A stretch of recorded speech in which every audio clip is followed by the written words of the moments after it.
ಸ್ಟೇಜ್ಗೆ ಜಲ್ಲ ಹಾಕಿ ಅವಾಗ ಪಾಂಪ್ಲೆಟ್ ಎಲ್ಲ ಓಡಿಸ್ತಾ ಇದ್ವಲ್ಲ, ಅದ್ರಲ್ಲಿ ಫೋಟೋ ನೋಡ್ಬಿಟ್ಟು ನಮ್ಮ ಅಪ್ಪ ಮಚ್ಚಿಟ್ಕೊಂಡು ಕೂತಿದ್ದ ಸ್ಟೇಜ್ ಹತ್ರ, ಬೋಳಿ ಮಗನೆ ಹತ್ತಿದ್ರು ಹೊಡೆದಾಕ್ತೀನಿ ಅಂತ. ಅಲ್ಲಿ ಯಶ್ ಅವ್ರು ನೋಡಿ ಅವರು ಕಿರಾತಗೆ ಮೂವಿಗೆ ಕರೆದ್ರು ನನ್ನನ್ನು. ಯಾವುದೋ ಒಂದು ಮೂವಿ ಕಟೌಟ್ ಎಲ್ಲ ನಾನು ಗಲಾಟೆ ಮಾಡಿ ಕಿಲ್ಸಿದ್ದೆ. ನಾನೇನು ಹೀರೋ, ನಮ್ಗೆ ಕಟೌಟ್ ಹಾಕಿದ್ರೆ ಅದು ಪಾಸಿಟಿವ್ ಆಗಾಯ್ತಾ ನೆಗೆಟಿವ್ ಆಗಾಯ್ತು? ಇಲ್ಲ, ಪಾಸಿಟಿವ್ ಆಗಿ ಆಯ್ತು. ನನ್ಗೆ ಯಾವ್ದು ನೆಗೆಟಿವ್ ಅಂತ ಅನ್ಸಿಲ್ಲ.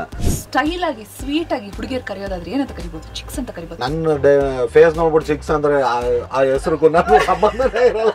ನನಗೆ ಚಿಕ್ಕಣ್ಣನೇ ಕರೆಕ್ಟ್ ಆಗಿದೆ. ಯಾವ್ದೋ ಒಂದು ಲವ್ ಇತ್ತು, ಕಟ್ ಆಯ್ತು. ಅದಾದ್ಮೇಲೆ ಕೆಲಸ ಮಾಡೋಣ ಬಾಗೂರು ಅನ್ಕೊಂಡು ಈ ಕಡೆ ಬಂದ್ಬಿಟ್ಟು. ಬನ್ಮಯಾಸಲ್ಲಿ ನಾವಿರೋದು ಎಲ್ರಿಗೂ ಇಷ್ಟ ಆಗ್ಬೇಕು ಅಂತಿಲ್ಲ, ದೇವ್ರೇ ಎಲ್ರಿಗೂ ಇಷ್ಟ ಆಗಲ್ಲ. ಡೈಲಾಗ್ ಇದು ಕರೆಕ್ಟ್ ಅಲ್ಲ? ಒಂದಷ್ಟು ಜನ ಕೂತ್ಕೊಂಡ್ರ ನಿಮ್ಮನೆ ದೇವ್ರು ಸರಿ ಇಲ್ಲ, ನಮ್ಮನೆ ದೇವ್ರು ಸರಿ ಅಂತಲೇ ಬಿಡ್ರೋ ದೇವ್ರು.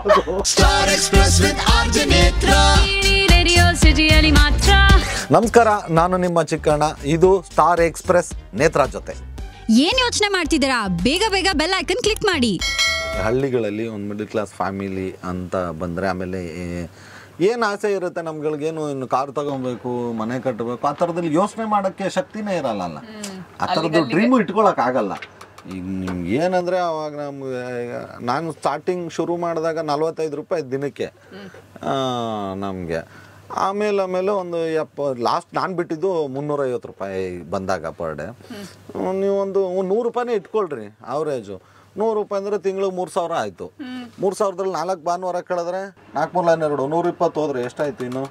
ಇನ್ನು ಊಟ ತಿಂಡಿ ಅದು ಇದು ಅಂತದ್ದು ಎಲ್ಲ ಕಳೆದ್ರೆ ಒಂದು 2-2.5 ಸಾವಿರ ಉಳಿತಿತ್ತೇನೋ ಅಂತ ತಿಂಗಳಿಗೆ. ಅದ್ರಲ್ಲಿ ನೀವೇನು ಕನ್ಸು ಕಟ್ಕೊಳಕ್ಕಾಗತ್ತೆ?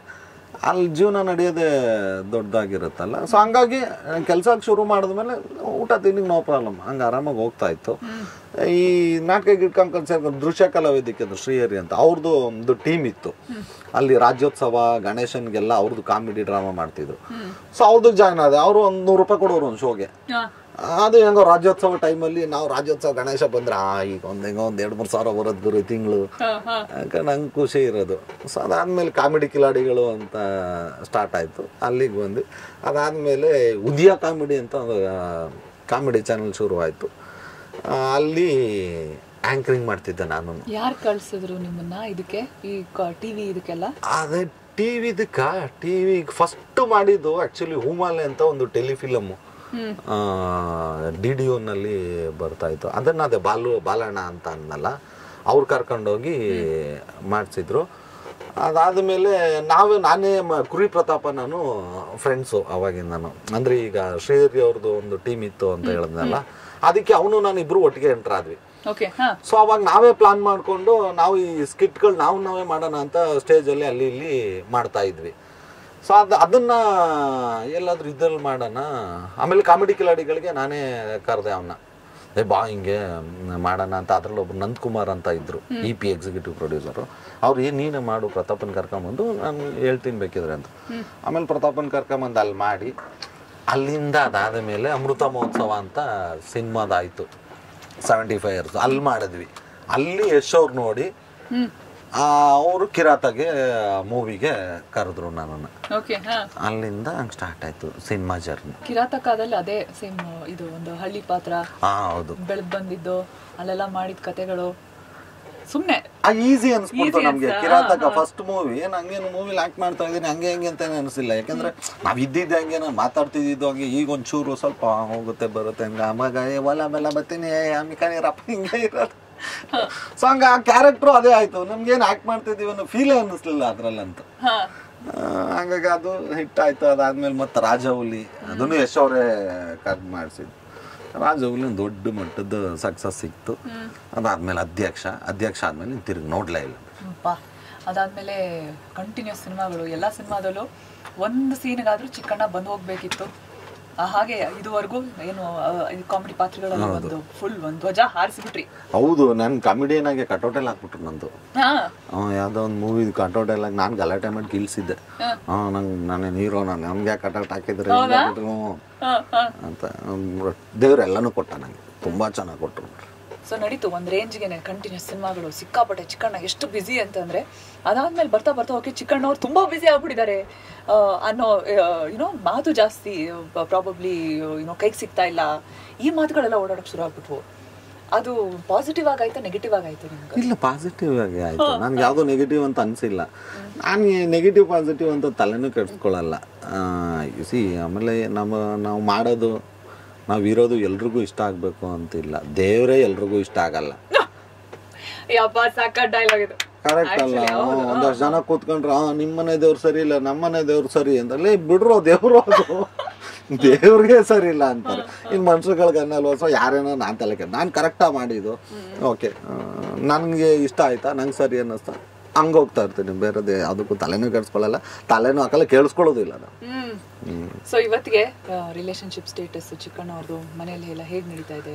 ಚೆನ್ನಾಗಿದೆ, ಖುಷಿಯಾಗಿದ್ದಾರೆ. ನಮ್ಮಮ್ಮ ತಂದೆ ಇಲ್ಲ, ಅವರೊಂದು 4 ವರ್ಷ ಆಯಿತು ತೀರ್ಕೊಂಡು ಹಾರ್ಟ್ ಅಟ್ಯಾಕಿಂದ.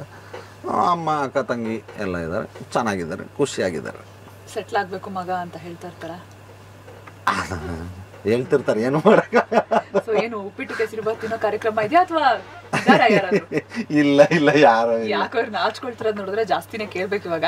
ಚಾನ್ಸ್ ಇಲ್ಲ, ಯಾರಿಲ್ಲ. ಅದ್ರಲ್ಲಿ ಇದ್ದಿದ್ರೆ ಹೇಳ್ತಾ ಇದ್ದೆ, ಮುಚ್ಚುಮರೆ ಅಂತದ್ದು. ಚಿಕ್ಕಣ್ಣವ್ರಿಗೆ ಯಾಕಿಲ್ಲ ಅಂದ್ರೆ ನಮ್ಗೆ ಅದೇನು ಹುಡ್ಕೊಂಡೋಗಿ ಯಾರು ಪ್ರಪೋಸ್ ಮಾಡಕ್ ಬರಲ್ಲ ನನಗೆ. ನೋಡಿದ್ವಿ ನಾವು ಫಿಲ್ಮ್ ಅಲ್ಲೆಲ್ಲ ಎಷ್ಟು ಚೆನ್ನಾಗಿ. ಫಿಲಮ್ ಅಲ್ಲಿ ಮಾಡೋದು ರೀಲ್ ಬೇರೆ ರಿಯಲ್ ಬೇರೆ ಅಲ್ವಾ. ಯಾವ್ದೋ ಒಂದು ಲವ್ ಇತ್ತು, ಕಟ್ಟಾಯ್ತು, ಅದಾದ್ಮೇಲೆ ಕೆಲಸ ಮಾಡೋಣ ಬಾಗರು ಅನ್ಕೊಂಡು ಈ ಕಡೆ ಬಂದ್ಬಿಟ್ಟು. ಬನ್ಮಯಾಸಲ್ಲಿ ಸ್ಟೋರಿಗಳಿದ್ವು. ಬನ್ಮಯಾಸಲ್ಲಿ ನಾವು ಆ ಲೆವೆಲ್ ಸ್ಟೂಡೆಂಟ್. ಬನ್ಮಯಾಸಲ್ಲಿ ಎಲ್ಲಿದ್ರು ಪಾಪ ಹೆಣ್ಮಕ್ಳೇ ಇರ್ಲಿಲ್ಲ ನಾವು ಓದ್ತಿರ್ಬೇಕಾದ್ರೆ.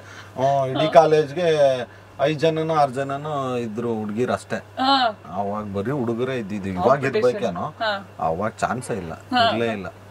ಬಟ್ ಲವ್ ಸ್ಟೋರಿ ಅಂತ ನಡೆದಿದ್ದಿಲ್ವಾ? ಯಾವ್ದೋ ಓಕೆ ತುಂಬಾ ಇಷ್ಟಪಟ್ಟು ಒನ್ ಸೈಡ್ ಲವ್ ಕಥೆನೂ ಇಲ್ಲ. ಒಂದ್ ಯಾವ್ದೋ ಒಂದು ಲವ್ ಇತ್ತು, ಒಂದು ವರ್ಷ ಕಟ್ಟಾಗೋಯ್ತು ಅದೇನೇನೋ ರೀಸನ್ಗೆ. ಆಮೇಲೆ ಸುಮ್ಮನೆ ಆಗ್ಬಿಟ್ಟೆ, ಯಾಕೆ ಬೇಕು ಬೇಡ. ಈಗ ಯಾವ ತರ ಓಕೆ ಚಿಕ್ಕಣ್ಣವ್ರಿಗೆ ಯಾವ ತರ ಹುಡುಗಿ ಬೇಕು ಸ್ವಲ್ಪ ಅದನ್ನೆಲ್ಲ ತಲೆಯಲ್ಲಿ ಇಟ್ಕೊಂಡಿಲ್ಲ, ಅದನ್ನ ಯೋಚನೆ ಮಾಡ್ತಿಲ್ಲ ನಾನು. ಯಾಕೆಂದ್ರೆ ನನಗೀಗ ಮೇಜರ್ ಆಗಿ ನಮ್ ಸಿನಿಮಾ ಗೆಲ್ಲಬೇಕು ಅದಷ್ಟೇ.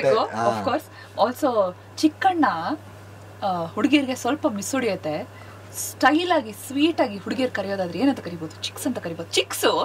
ಚಿಕ್ಕಣ್ಣನ ಏನಂತ ಕರಿಬಹುದು? ಏನ್ ಬೇಕಾದ್ರೂ ಕರ್ಕೊಂಬಹುದು. ತದ್ಭಾವತಿ ಅವ್ರಿಗೆ ಹೆಂಗ ಅನ್ಸತ್ತ ಹಂಗ ಕರ್ಕೊಂಬಹುದು. ಚಿಕ್ಸ್ಗೆ ಚಿಕ್ಕಣ್ಣ ಇಸ್ ಚಿಕ್ಸ್ ಚೆನ್ನಾಗೈತೆ, ಚಿಕ್ಸ್ ಅಂತ ಅಂತಾರ. ಬಟ್ ಹೆಸರು ಕೇಳಿದ್ರು ಓಕೆ. ನನ್ನ ಫೇಸ್ ನೋಡ್ಬಿಟ್ಟು ಚಿಕ್ಸ್ ಅಂದ್ರೆ ಆ ಹೆಸರು ನನಗೆ ಸಂಬಂಧನೇ ಇರಲ್ಲ. ನನಗೆ ಚಿಕ್ಕಣ್ಣನೇ ಕರೆಕ್ಟ್ ಆಗಿದೆ. ಸೊ ಅನ್ಸಿದ್ಯಾ ಅಯ್ಯೋ ಅಣ್ಣ ಅನ್ಸ್ಬಿಟ್ರಲ್ಲ ಎಲ್ಲಾರ ಕೈಲೂ ನಮ್ಮ ಅಪ್ಪ ಅಮ್ಮ? ನಂಗೆ ಹಂಗೇನ್ ಅನ್ಸ್ಲಿಲ್ಲ. ಈಗ ನನ್ನ ಹೆಸರು ಯೂನಿಕ್ ಆಗಿದ್ದಕ್ಕೆ ಇಂಡಸ್ಟ್ರಿಲಿ ಉಳ್ಕೊಂತೇನೋ ಅನ್ಕೊಂಡಿದ್ದೀನಿ. ಇಲ್ಲ ಅಂದ್ರೆ ಬೇರೆ ಏನೋ ಹೆಸರು ಇದ್ರು ಆ ತರದವ್ರು ಇನ್ಯಾರೋ ಇರೋರೇನೋ. ಅವಾಗ ನಾವು ಊರ ಹೆಸರು ಇನ್ನೊಂದ್ ಯಾವ್ದೋ ಚೇಂಜ್ ಮಾಡ್ಕೋಬೇಕಿತ್ತು. ಒಬ್ನೇ ಚಿಕ್ಕಣ್ಣ ಇರೋದ್ ನೋಡ್ರಿ ಇಂಡಸ್ಟ್ರಿನಲ್ಲಿ. ಸೊ ನೆಕ್ಸ್ಟ್ ಏನು ಹೇಗ್ ನಡೀತಾ ಇದೆ? ಜನರಲಿ ನಿಮ್ ರೂಟೀನ್ ಹೇಗಿರುತ್ತೆ ಒಂದ್ ದಿನದಲ್ಲಿ? ಇಲ್ಲ, ಮೊದ್ಲೆಲ್ಲ ಬೆಳಿಗ್ಗೆ ಎದ್ದು ವರ್ಕೌಟ್ ಎಲ್ಲ ಮಾಡಿ ಅಲ್ಲಿಂದ ಬೇರೆ ಕೆಲಸಗಳೆಲ್ಲ ಮುಗಿಸಿ ಹಂಗಿರ್ತಿತ್ತು. ಈ ಶೂಟಿಂಗ್ ಎಲ್ಲ ಮುಗಿದ ಮೇಲೆ ಸ್ವಲ್ಪ ಈ ಪ್ರಮೋಷನ್ ಅದು ಇದು ಅಂತ ಶುರು ಆಗಿ ಈಗೇನೇ ಇಲ್ಲ. ನೈಟ್ ಗೊತ್ತಿಲ್ಲ ಎಷ್ಟೊತ್ತಾಗುತ್ತೆ ನಮ್ಮ ಮಲ್ಕೊಳ್ಳೋದು. ಬೆಳಿಗ್ಗೆ ಎದ್ದು ತಿರ್ಗಾ ಹೇಗೆ ಓಡಾಡ್ಕೊಂಡು ಇರೋದು. ಅವಾಗ ಸ್ವಲ್ಪ ಪಾರ್ಟಿಗಳಾಗುತ್ತೆ ಅಷ್ಟೇ. ಅವಾಗ 100%. ಡ್ಯೂರೇಷನ್ ಎಷ್ಟಿರುತ್ತೆ ಒಂದ್ ಪಾರ್ಟಿಗೆ ಇನ್ನೊಂದು ಪಾರ್ಟಿಗೆ? ಎಷ್ಟು ದಿನಗಳ ಗ್ಯಾಪ್? ಅಂದ್ರೆ ಸಿಗ್ಬೇಕು. ನಂಗೆ ಒಬ್ನೇ ಇಬ್ರು ಆ ತರದೆಲ್ಲ ನಂಗೆ ಇಷ್ಟ ಆಗಲ್ಲ. ನಮ್ಗೆ ಅಟ್ಲೀಸ್ಟ್ ಒಂದ್ 5-10 ಜನ ಗ್ಯಾಂಗ್ ಇರ್ಬೇಕು, ಕೂತ್ಕೋಬೇಕು. ಸೊ ಹಂಗಾಗಿ ಎಲ್ರು ಫ್ರೀ ಆಗಿ ಸಿಗ್ಬೇಕಲ್ಲ. ಯಾವಾಗ ಸಿಗ್ತಾರೆ ಅವಾಗ ಜೈ ಆತರ. ಇತ್ತೀಚೆಗೆ ನೋಡಿದ ಸಿನಿಮಾ ಯಾವ್ದು ಇಷ್ಟ ಆಯ್ತು ಚಿಕ್ಕಣ್ಣ? ಶಿವಣ್ಣ ಅವ್ರದ್ದು ಗೋಸ್ಟ್ ನೋಡಿದೆ. ತುಂಬಾ ಸುಮ್ನೆ ಶಿವಣ್ಣ ಒಂದ್ ಟಿಶ್ಯೂ ಪೇಪರ್ ಕೊಟ್ಬಿಟ್ಟು ಜನರಿಗೆಲ್ಲ ತಲೆ ಕೆಡಿಸ್ಬಿಡ್ತಾರೆ 100%. ಹೌದು, ಒಂದ್ ಸಿನಿಮಾದಲ್ಲಿ. ಇನ್ನ ಹೇಳಂಗಿಲ್ಲ. ಶಿವಣ್ಣ ಗೋಸ್ಟ್ ನೋಡಿದೆ, ನಂಗೆ ತುಂಬಾ ಇಷ್ಟ ಆಯ್ತು. ಅದೇ ನಾನು ಅನ್ಕೊಂತಾ ಇದ್ದೆ ನೋಡ್ರಿ, ನಾನು ಹುಟ್ಟಕ್ಕಿಂತ ಮುಂಚೆನೂ ಶಿವಣ್ಣ ಹೀರೋ. ಈಗ ನಾನು ಒಂದು ಉಪಾಧ್ಯಕ್ಷ ಅಂತ ಹೀರೋ ಮಾಡ್ತಿದ್ದೀನಿ, ಈಗಲೂ ಶಿವಣ್ಣ ಹೀರೋ. ಇನ್ನು ಮುಂದಕ್ಕೂ ಅವ್ರು ಹೀರೋ ಆಗೇ ಇರ್ತಾರೆ. ಅದು ಸಾಧ್ಯನೇ ಇಲ್ಲ ಬಿಡ್ರಿ ಆ ಲೆವೆಲ್ಗೆ ಮೇಂಟೈನ್ ಮಾಡಕ್ಕೆ. ಯಾಕಂದ್ರೆ ನಿಮ್ಗೆ ನಾವು ಏನೇ ಮಾಡ್ಬೋದು, ಜನ ಇಷ್ಟಪಡ್ಬೇಕಲ್ಲ. ಜನ ಇಷ್ಟಪಟ್ರೆ ತಾನೇ ಹೀರೋ ಆಗೋದು, ಸಿನಿಮಾಗಳು ಮಾಡೋಕ್ಕಾಗೋದು. ಸೊ ಆ ಲವ್ ಇನ್ನೂ ಜನಕ್ಕೆ ಶಿವಣ್ಣನ ಮೇಲೆ ಇದೆ ಅಂದ್ರೆ ಅದು ದೇವ್ರ ಆಶೀರ್ವಾದ. ಹಂಗೆ ಓಜಿನೇ ಆಕ್ಚುಲಿ ಸರಿಯಾಗಿ ಓಜಿ ಎಲ್ಲ ಅಕ್ರಾಸ್ ಇಂಡಸ್ಟ್ರೀಸ್ ಜನ ಸುಮ್ನೆ ಅಂದ್ರೆ ಒಂದ್ ಟಿಶ್ಯೂ ಪೇಪರ್ ತಳ್ಳಿದ್ರೆ ಜನ ಹುಚ್ಚಿಡಿತಾರೆ, ಹುಚ್ಚೆದ್ದು ನೋಡ್ತಾರೆ. ಅಂದ್ರೆ ನಮ್ Shivanna bro like seriously favourite actor. ಅವಾಗಿಂದ ತುಂಬಾ ಇವ್ರು ಹಂಗಾಗ್ಬೇಕು ಅನ್ನೋಂಥದ್ದು ಇತ್ತ ಯಾರ ಮೇಲೆ? ಅಲ್ಲ, ನಾನು ಆಕ್ಟರ್ ಆಗ್ಬೇಕು ಅನ್ನೋದೇ ಇರ್ಲಿಲ್ಲ ಅಲ್ಲ. ಸೊ ಹಂಗಾಗಿ ನಾನು ಯಾರು ಇವ್ರ ಥರ ಆಗ್ಬೇಕು ಅವ್ರ ಥರ ಆಗ್ಬೇಕು ಅಂತ ನಾನು ಆ್ಯಕ್ಟ್ ಮಾಡ್ತೀನಿ ಅಂತ ಅನ್ಕೊಂಡಿರ್ಲಿಲ್ಲಲ್ಲ, ಹಂಗಾಗಿ ಆ ಥರದ್ದು ಯಾವುದು ಕನಸಿರ್ಲಿಲ್ಲ. ಇದ್ದಿದ್ರೆ ಇವರು ಏನು ಹೇಳ್ತಾರೆ ಇಂಗ್ಲೀಷಲ್ಲಿ, ಇವ್ರ ಥರ ಆಗ್ಬೇಕು ಅನ್ಕೊಂಡು ಏನೋ ಒಂದು ಇನ್ಸ್ಪಿರೇಷನ್, ಇನ್ನೊಂದು ಏನೋ ವರ್ಡ್ ಏನೋ ಬರುತ್ತೆ, ಈಗ ಬರ್ತಿಲ್ಲ ಬಿಡ್ರಿ. ಹಂಗೆ ಇಟ್ಕೊಂಬ ರೋಲ್ ಮಾಡಲ್ ಹಂಗೆ ಇಟ್ಕೊಂತಿದ್ನೇನೋ, ಬಟ್ ನನಗೆ ಆಕ್ಟ್ ಮಾಡ್ತೀನಿ ಅನ್ನೋದು ಗೊತ್ತಿರ್ಲಿಲ್ಲಲ್ಲ, ಹಂಗಾಗಿ ಯಾರು ಇಲ್ಲ. ಅಪ್ಪ ಅಮ್ಮ ಹೇಗೆ ತಗೊಂಡಿದ್ದು ಸಿನಿಮಾ ಇಂಡಸ್ಟ್ರಿಗೆ ಬಂದಿದ್ದು ಇದೆಲ್ಲ? ನಮ್ಮ ಅಪ್ಪಂಗೆ ಇಷ್ಟ ಇರ್ಲಿಲ್ಲ. ನಮ್ಮ ಅಮ್ಮಂಗೆ ಓಕೆ, ನಮ್ಮ ಅಮ್ಮ ಅವ್ರಿಗೆ ಖುಷಿ, ನಮ್ಮ ಅಪ್ಪಂಗೂ ಖುಷಿನೇ. ಬಟ್ ಸ್ಟಾರ್ಟಿಂಗು ನಾನು ಹೇಳಿದ್ನಲ್ಲ, ನಮ್ಮ ಊರಲ್ಲಿ ಒಂದು ನಾಟಕ ಕಲ್ತಿದ್ವಿ ಅಂತ, ನಮ್ಮ ಅಪ್ಪಂಗೆ ನಾನು ಸೇರ್ಕೊಂಡಿರೋದು ಗೊತ್ತಿರ್ಲಿಲ್ಲ. ಶೋ ಸಂಜೆ ಸ್ಟೇಜ್ಗೆ ಜಲ್ಲ ಹಾಕಿ ಅವಾಗ ಪಾಂಪ್ಲೆಟ್ ಎಲ್ಲ ಓಡಿಸ್ತಾ ಇದ್ವಲ್ಲ, ಅದ್ರಲ್ಲಿ ಫೋಟೋ ನೋಡ್ಬಿಟ್ಟು ನಮ್ಮ ಅಪ್ಪ ಮಚ್ಚಿಡ್ಕೊಂಡ್ ಕೂತಿದ್ದ ಸ್ಟೇಜ್ ಹತ್ರ, ಬೋಳಿ ಮಗನೆ ಹತ್ತಿದ್ರು ಹೊಡೆದಾಕ್ತೀನಿ ಅಂತ.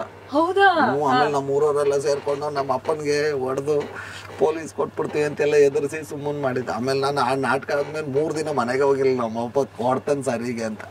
ಅಂದ್ರೆ ಅವಾಗೆಲ್ಲ ಈ ನಾಟಕಕ್ಕೆ ಹೋದ್ರು ಅಂದ್ರೆ ಕೆಟ್ರು ಮಕ್ಕಳು ಅಂತ ಒಂದು ಬಿಲೀಫ್. ಹೌದು. ಆಮೇಲೆ ಸಿನಿಮಾ ನೋಡೋದೇ ದೊಡ್ಡ ಅಫೆನ್ಸ್ ಅನ್ನೋ ತರ ನಮ್ಮ ಊರುಗಳಲ್ಲೆಲ್ಲ ಹಂಗೆ ಸಿದ್ರು. ಆಮೇಲೆ ನಾಟಕಕ್ಕೆ ಹೋಗಿ ಕೆಟ್ಬಿಟ್ಟ ಮಗ, ಹಂಗೆ ಕೈಗೆ ಸಿಗಲ್ಲ.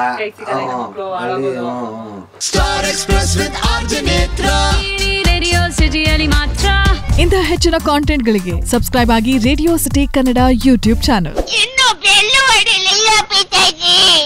ಏನ್ ಯೋಚನೆ ಮಾಡ್ತಿದ್ದೀರಾ? ಬೇಗ ಬೇಗ ಬೆಲ್ ಐಕನ್ ಕ್ಲಿಕ್ ಮಾಡಿ.